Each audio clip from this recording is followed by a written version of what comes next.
So the first thing you can do is preparing. So kind of what you're going to be talking about, how you're going to approach it, and why you're having this conversation and where you'll be having it as well. So it's making sure that it's a safe, private place, somewhere that they can freely talk about the feelings and thoughts.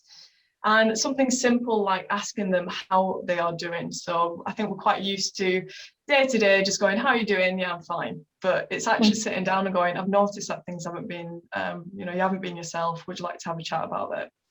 And it's also listening and really hearing what the person is saying. So not interrupting them, kind of not making a diagnosis or dismissing concerns, but really just taking the time to listen to them.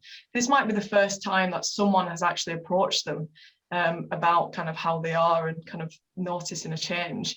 So it's just giving them that space and trying to give them be patient and give them the time to be able to kind of articulate, kind of bring out those words and thoughts and trying to make sense of what's going on as well.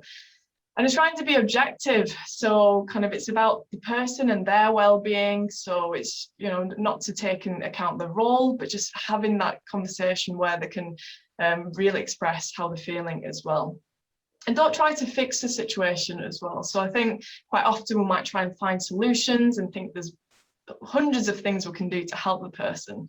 But quite often the person themselves will know that there's something not right, but they just need to be able to have that kind of, to be empowered, to be given the courage and the confidence to be able to reach out for that help as well.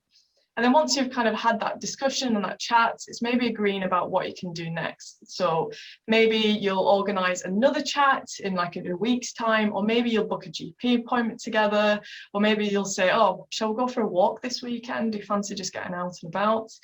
And now that we can take advantage. But yeah, so being able to walk with someone. And then finally, it's also reassuring them. So letting them know that you're there if you want to have that conversation again, and remind them that there is support available and there are lots of different things and interventions out there as well. So sometimes a person might not want to talk, but that's okay. You've opened that door so that if they do ever want to return and have that conversation, they know that someone is there. So it's essentially building that stepping stone so that that person feels there's someone that cares, there's someone that actually wants to talk, and then I can go back to that person in the future as well.